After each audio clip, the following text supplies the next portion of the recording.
So today is not a fun day for me.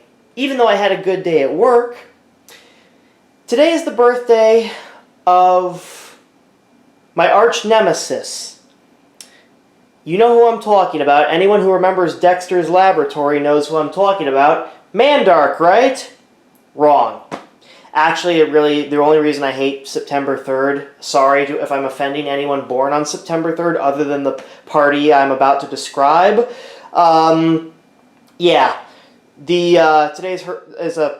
This person bullied me in middle school and was a complete, pardon my language, but she was a bitch.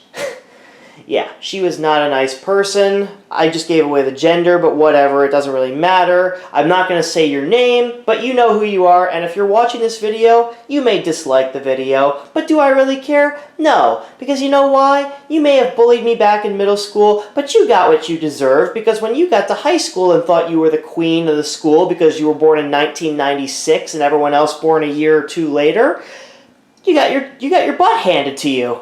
So, lesson learned, kids. This is my advice to anyone who's a victim of bullying. What goes around, comes around. You know what other advice I have for people who get bullied in school? Watch my videos. They're the cure for depression. Seriously, they are. And if you haven't checked out my XP 20th anniversary video, I highly recommend it. I'll put a link up in the cards in case you missed that video. But anyways, what do we have for September? Well, you may have seen this computer in a previous video. Yeah, and in fact, this previous video was recorded almost exactly a year ago. And I just never got around to doing a video about this. No, this is not the same Macintosh I had when I lived with my parents. This is not the Macintosh Classic, although I did see one at work today, which was kind of cool. I couldn't plug it in though because I didn't have a keyboard and mouse, so I couldn't really test it. But we have a compact Macintosh in front of it, and yes, I cleaned up the table. So for anyone who commented, "Clean up your table," you're welcome. Anyways, so here's a Macintosh SE. This one was manufactured in late 1987.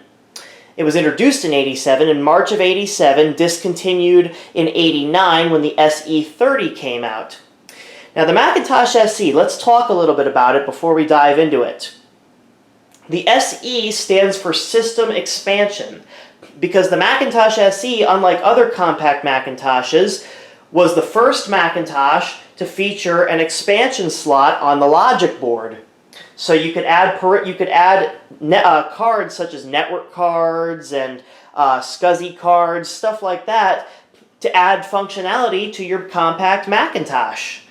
The Macintosh SE was also the first Macintosh to include a fan, because a problem that plagues some of the earlier Macintoshes, such as the Macintosh 128 and 512K and the Macintosh Plus, is they don't have a fan. They're passively cooled because, as you know, Steve Jobs did not like fans in computers. But I guess you could say he wasn't a fan of fans.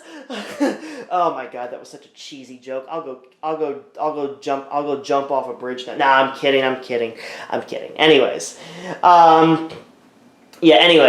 So yeah, the Macintosh SE was the first computer to have a fan, because a lot of older Macintoshes would overheat, and the heat would cause solder joints to break, and it would result in a bricked Macintosh. You could fix it by reflowing the solder, but you had to disassemble these things, and trust me, getting into one of these things, you can really tell Steve Jobs did not want people inside their computers. We're not actually going to be disassembling this one, because even though I have disassembled this before, because I did have to replace the floppy drive assembly, because the original, this is the dual 800K drive model, and I'll talk a little bit more about that in just a moment. But both floppy drives, when I got this machine, were non-functional, so I found a seller on eBay in Canada who was selling replacement parts. He had one dual 800K drive base setup and one with the hard drive. That's another thing I'll talk about in just a moment. But yeah, I got new 800K drives, and they work perfectly fine, so we will be testing those in this experiment. So what else was the Macintosh SE what else did the Macintosh SE introduce? Well, The Macintosh SE was the first Macintosh to have the option for a hard drive. Yes, I promised I would talk about this. The Macintosh SE, you could buy it with either dual 800K drives, like you see here, or you could buy it with one 800K floppy drive and a 20 megabyte SCSI hard disk.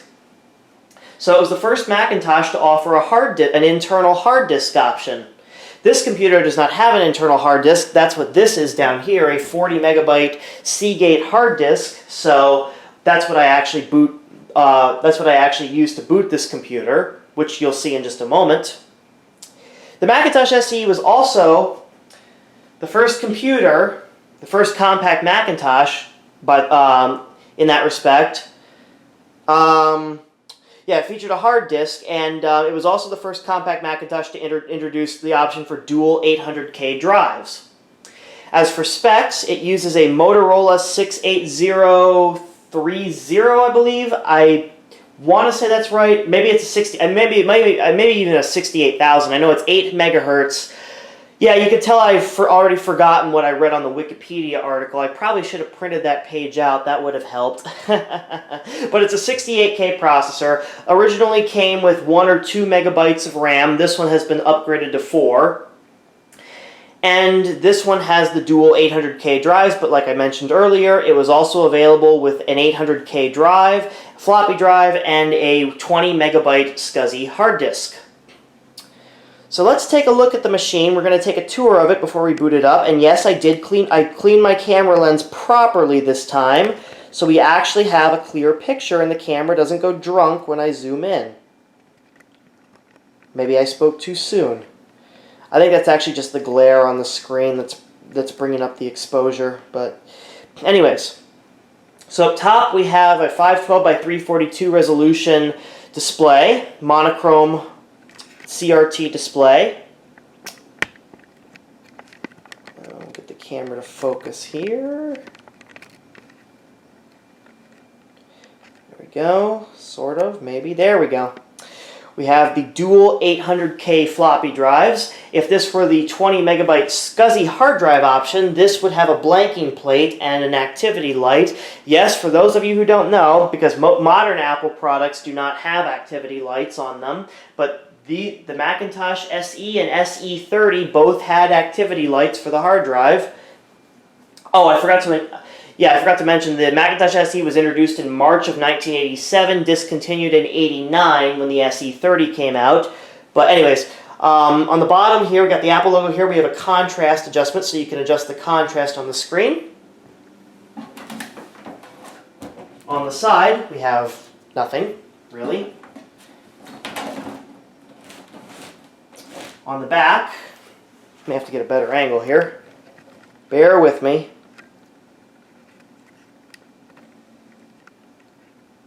There we go. On the back, we have a cooling vent up top, the information label. This port here is like a Kensington lock. This allows you to lock the computer.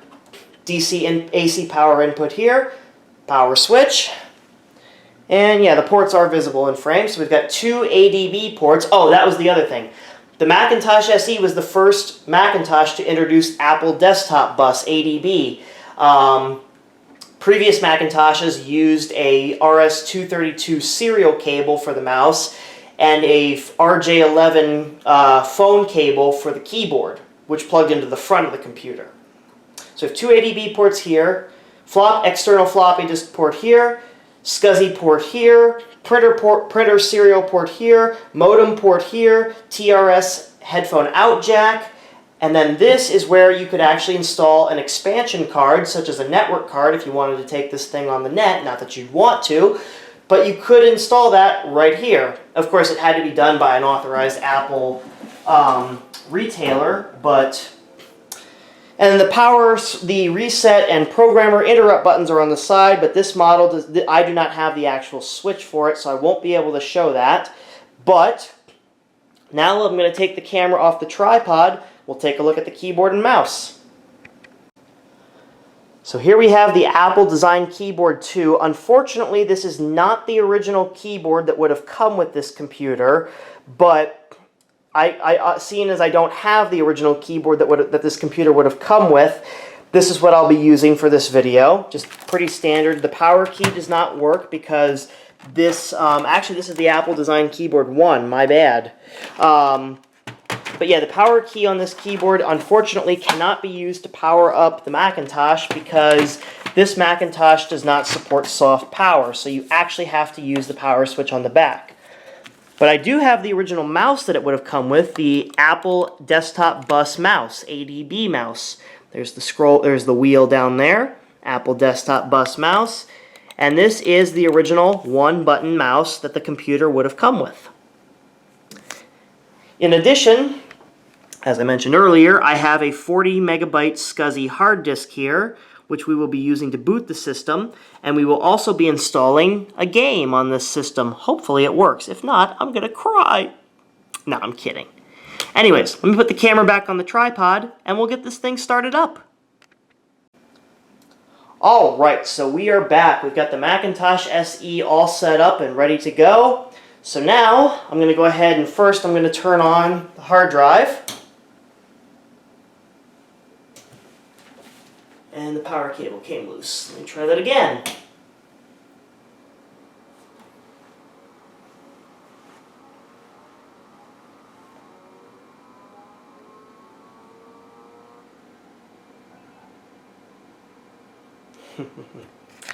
I know my viewers definitely enjoy listening to the sound of a hard drive spin up.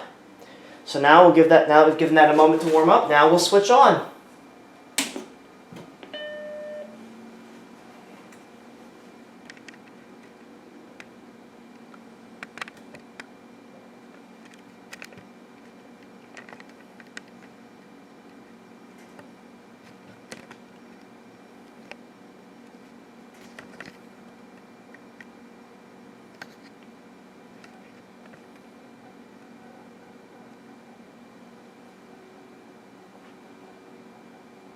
I know you're seeing scan lines, but unfortunately this is the best my camera, I've matched the refresh rate as best I could with the camera, so this is probably as best as we're going to get it, but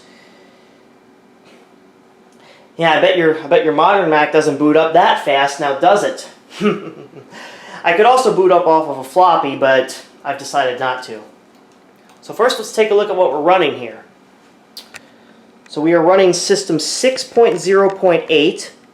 I am going to probably put System 7 on this at some point, but for right now I'm having a lot of trouble getting that done, so because my PowerBook is being stupid, which was featured in another video. Again, I'll have a link up in the cards if you want to check that video out. But we have 4 megabytes of memory, copyright 1983 to 1990. So we'll take a little tour of System 6 here. So it's very simple, classic Mac OS. You have your standard menu bar up here. You got your Apple menu. You have an alarm clock here, a calculator, which basically looks just like a calculator in early versions of Windows. So if we do 56 plus 55, we get 111. Pretty simple arithmetic there. Chooser you would use to select a printer if you had one plugged in. Here's what the control panel looks like. And yeah, that's another project for me. I need to get the old PRAM battery out of here. Unfortunately, on the Macintosh SE, the PRAM battery is soldered, so I have to get a soldering iron and desolder it because you got to get that out, because if that leaks, it can ruin your logic board. So that's a project I'll probably do at some point in time. Here's your general controls, your keyboard repeat rate, your mouse controls, your sound, which I'll turn the volume up so you guys can hear.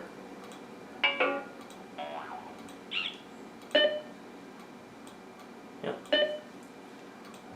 And here's the general controls, which I completely forgot to go over. You have your desktop pattern, cursor blink rate, menu blink. Yes, you can control how many times a menu blinks when you hover over it.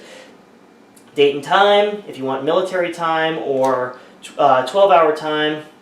Sound and RAM cache down here. There's also down here a startup devices, if you have, which only appears if you have a external hard drive connected. As you can see, I have a drive here called the Plus, which was actually, I bought it off eBay, which I'm assuming that was the name it came with, so I'm assuming they had a Macintosh Plus. So now we'll go into the Plus and I'll show you some applications that I've got on here. I don't really have that much on here, but I did copy some applications over from the hard drive before I formatted it. So we've got Microsoft Word 4.0, Mac Write, Mac Draw, and a game called Continuum. So let's take a look at each of these. We'll start with Mac Draw. It does take a little while to open up, but it does run on System 6.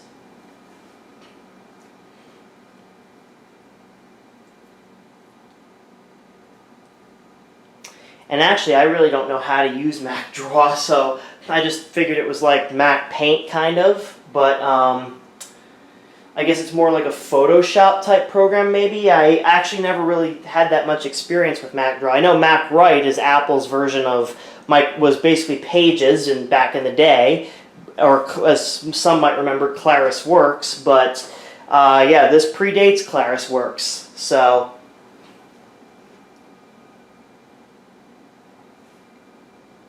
And there we go. The weird thing is, though, I have no idea how to use this program.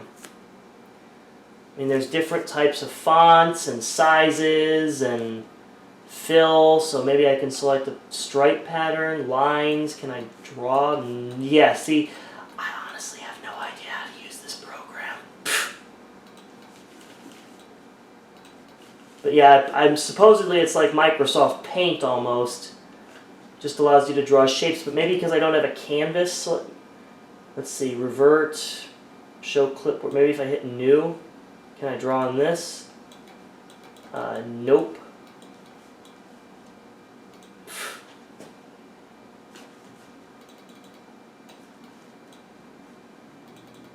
Well, just goes to show how much I know about Mac Draw. Let me know in the comments if you know how to use it, because I have no idea. So next we'll take a look at Mac Write. This is version 4.5.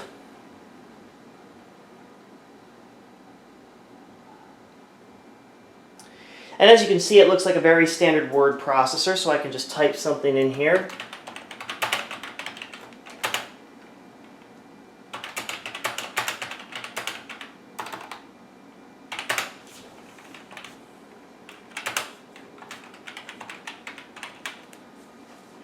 And just make the font size a little bit bigger.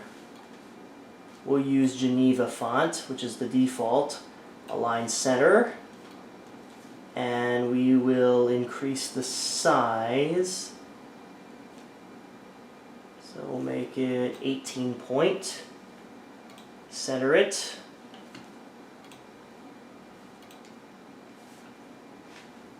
And look how sharp that looks for a 1987 Mac. I'd say that's not half bad. So here's Mac Write from April 4th, 1985. Got a ruler up here. 6 lines per inch up here. Very powerful program. There's a lot you can do with Mac Write. Very, yeah, we're not going to save changes to that. But basically, it's just a basic word processor. But if you want to see something even more basic than that, go into my documents here, because I've written some documents on here. And here's a document I wrote today, just because this has to do with that girl who bullied me. So I'm going to open it up, and you'll get to see Microsoft Word open.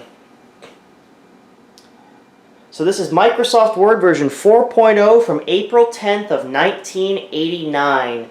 As you can see, it looks similar to Mac Write, just doesn't have nearly as many features as it just has a few more features than Mac Write does. Like, for instance, header and footer, footnotes, page view. You can change the font size. You can change, the ruler, stuff like that. So there's all sorts of stuff you can do. We'll go ahead and go to About Microsoft Word so you can see what it shows. As you can see, Microsoft Word 4.0, April 10th, 1989. Very cool.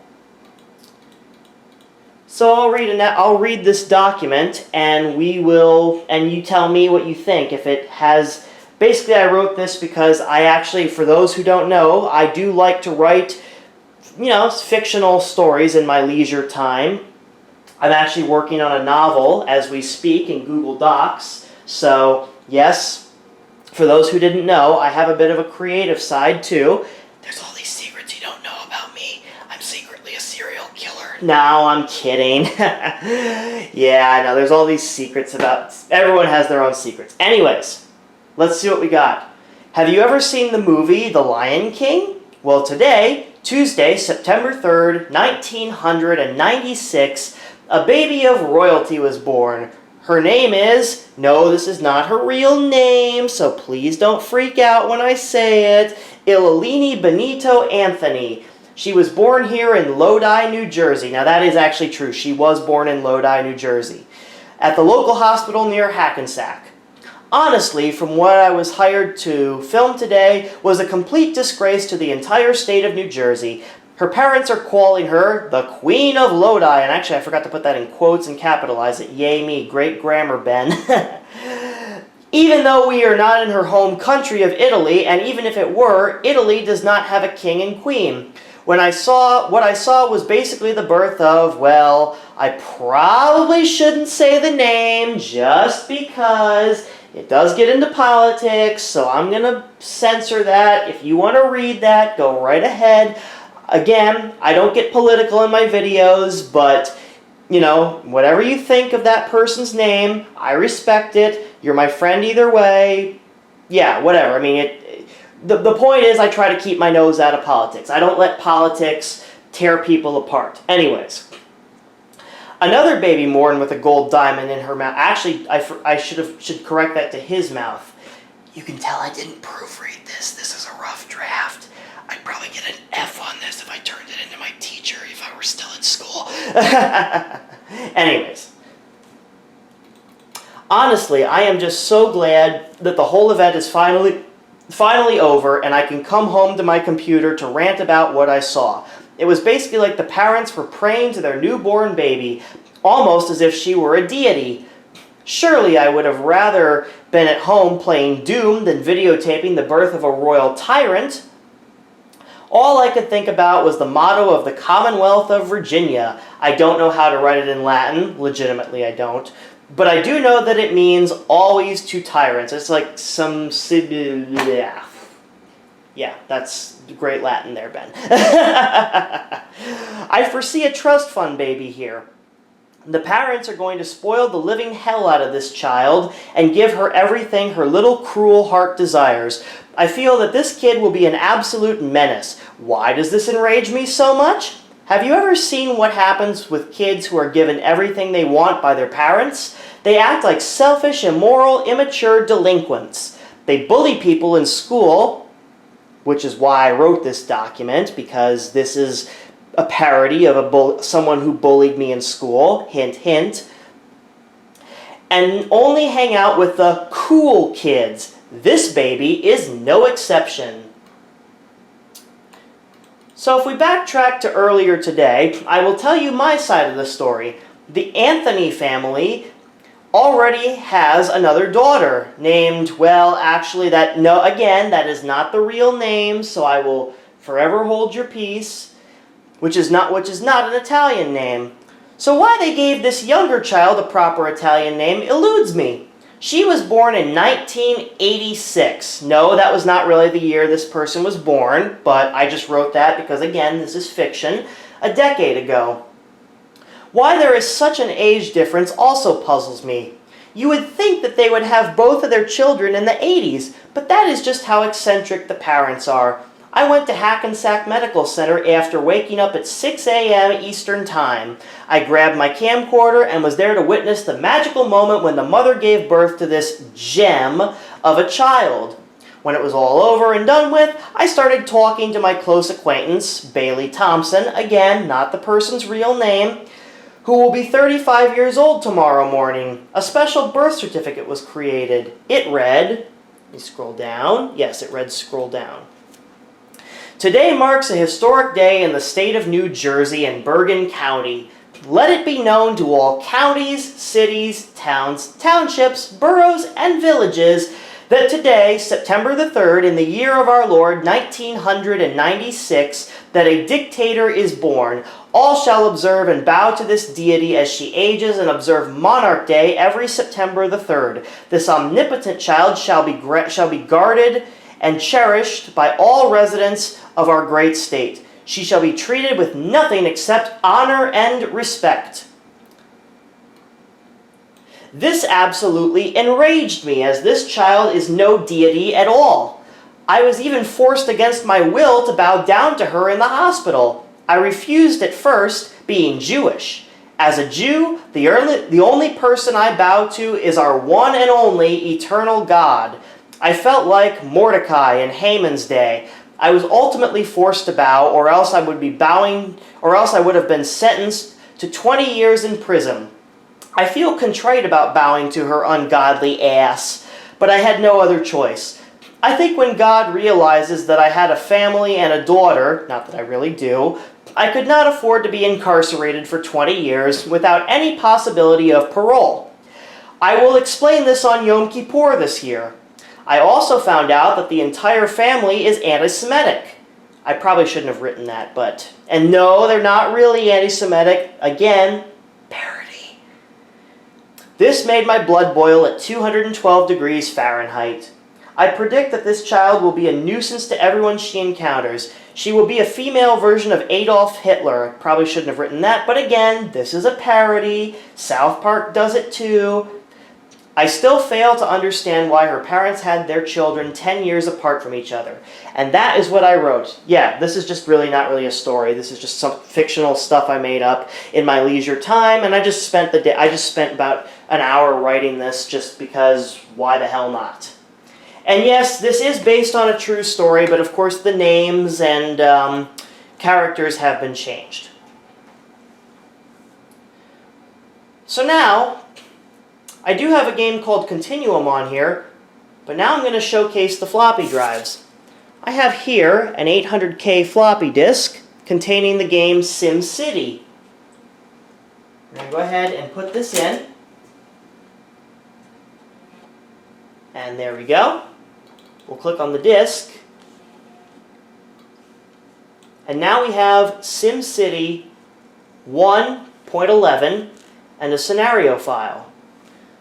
And back in these days, to install a game on your system, all you had to do was drag it over to the hard drive. So we'll type in SimCity, and if it doesn't work, I do have a backup plan because I have another game on here.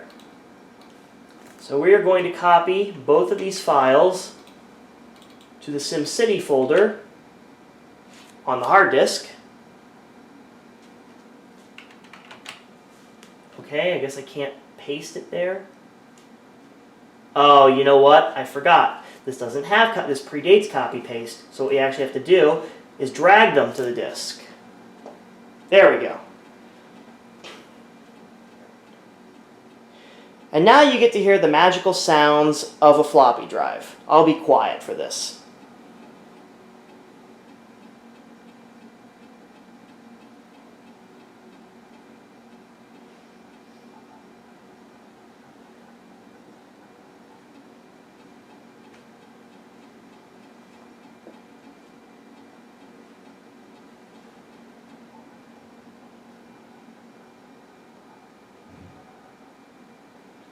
Yep, 800K drives have a very distinct read sound, or seek sound rather. Let's see if this will actually work. Probably not, but let's see. Okay, we've got a splash screen, that's good. Hey, look at that. Look at that. It worked. Amazing. Isn't it great when things just work? Let's load a city. Oh. One problem, we don't have any cities. So, let's make one.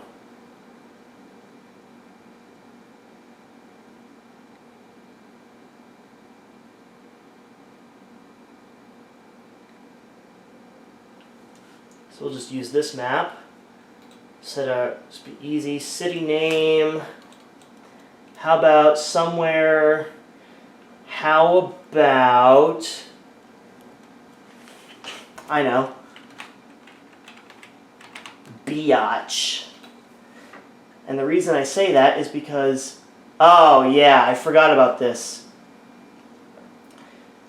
We actually have, this is actually the copy protection. This is why I didn't put this game on here, because we can't actually create a city because you need to enter the population of the city. Because you actually have to have the manual for this. So let me see if I can find the manual for this. I forgot about this. Yeah, you actually have to enter the population to verify the copy of the game. So I forgot about that. Yeah. Well, that's a problem. That's a problem. Yeah, incorrect. Incorrect, yeah. So, yeah. Oh yeah, and then I forgot it crashes the system if you enter an incorrect value. So, yep. Yeah, I forgot about that. We'll have to reboot now because it locks the entire system.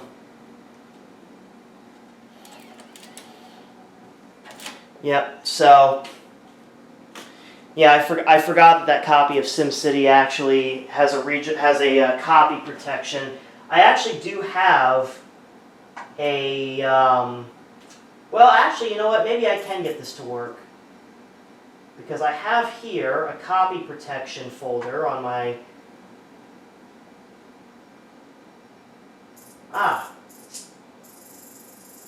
JPEG images.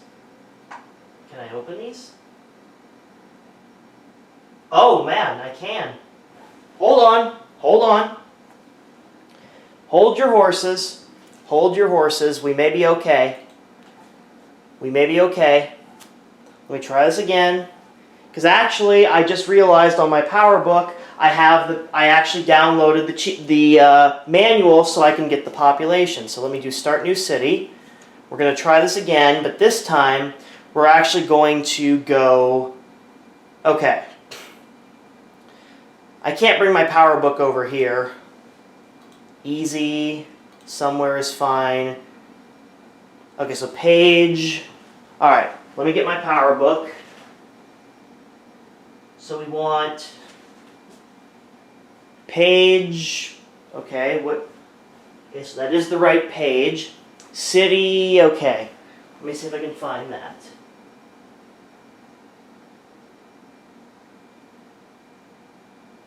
Is that the right one? No. So it's bottom shade, shaded bottom, shaded right. Havana. 1992, 879. 879. Holy crap! Holy crap! Okay. Okay. There we go. We got it. All right.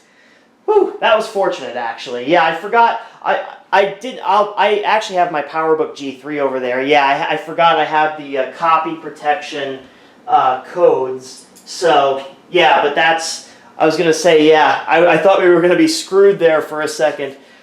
But anyways, yeah, this is what SimCity looks like on the Macintosh.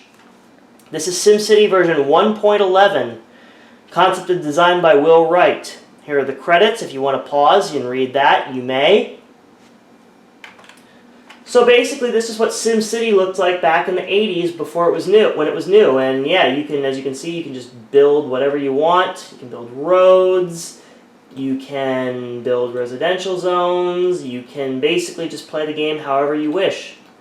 We'll do a coal power plant. We'll build that over here on the edge of the map. Now this does not have sound, unfortunately, because this is an older version of SimCity.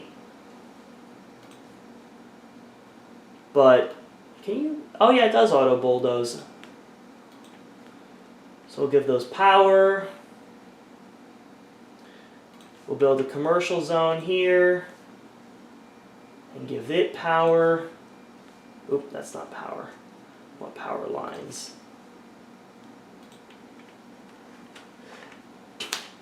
And basically you'll see that the zones start developing. So, one thing I'm curious about, I'm gonna save the city. Save city as. We're going to call this test and save. Okay. So I've saved the city. Now let's destroy it. Let's do, since this area, since New Jersey recently flooded, we're going to do a flood. And see what happens. Oh noes! I figured it would be appropriate because, for those who don't know, I live in New Jersey and we recently had Hurricane Ida do some flooding here, so... But yep, there it goes. Flooding reported. Wow, it's really threatening my city all the way... Where is it? I don't even remember where I built my city. Yeah, it just goes to show how good I am at playing SimCity. Oh, it's up here. Okay. There it is. Yep, so... But there you have it. That's SimCity. There's definitely more disasters we could show, like Monster. We can turn disasters off if we wanted to, but... Basically, this is SimCity. I am curious, though, if I quit SimCity and I save my... Oh, crap, I didn't actually want to save my changes, but that's okay. So let me reopen... Let me open test again. Let me double-click on it. Let me see if it asks for the population again. I'm wondering if it will. I may have to... Because if I have to enter it every time, then that means I have to get the booklet. But let's see if it does. Yeah, okay, I do have to do this copy protection every time. So, that's a pain. So, but at least I have the book. At least I have the booklet on my computer, so or on my PowerBook. So what's this one?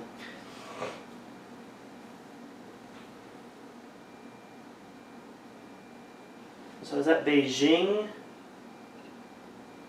Is the black on the left, on the right? Yes. So Beijing. Where is it? I just saw it. 9331229. Incorrect.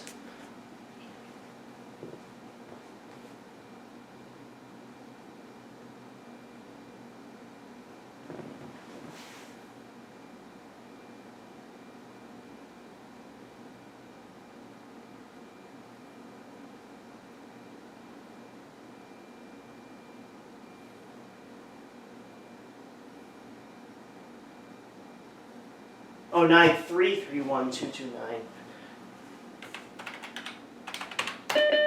Incorrect. That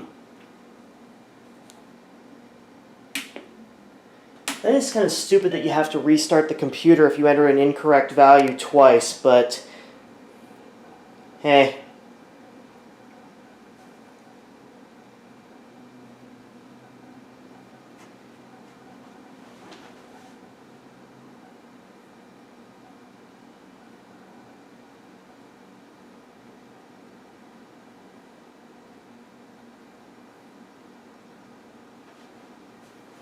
All right, let's see if we get what we get now.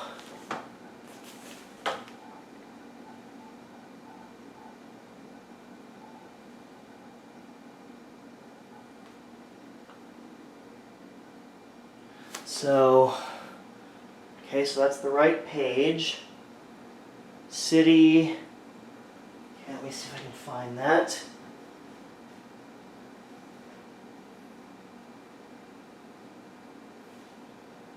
Black is on the bottom. Black is on the bottom. White square in the corner.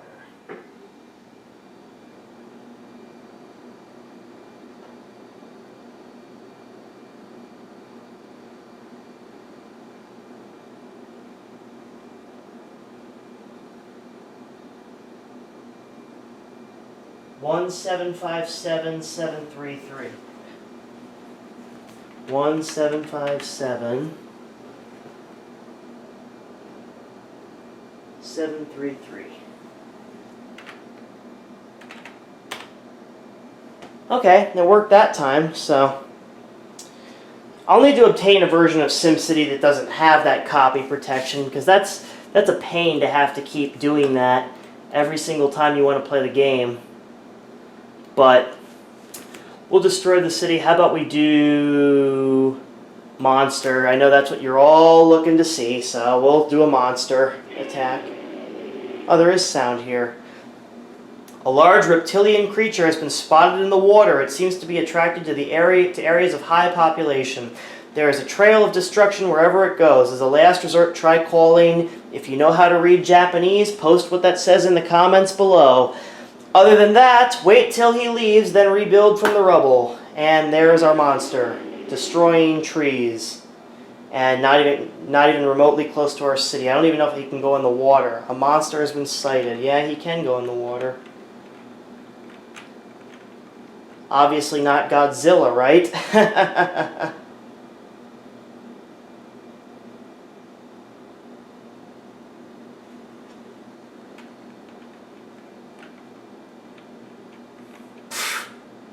Yep.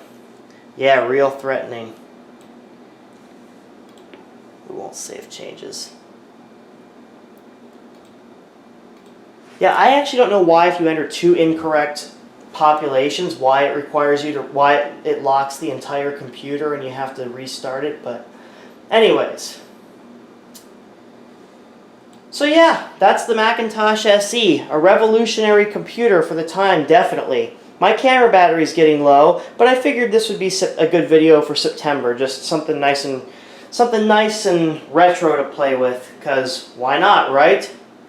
Anyways, that's going to do it for this video. If you enjoyed the video, please give it a thumbs up. They help out a lot. Subscribe if you want to see more, and I'll see you guys not too long from now, actually, because I'm doing a live stream tomorrow, so be sure to tune in for that. Anyways, take care, and I'll see you guys later. Bye-bye. Yes, there's my face.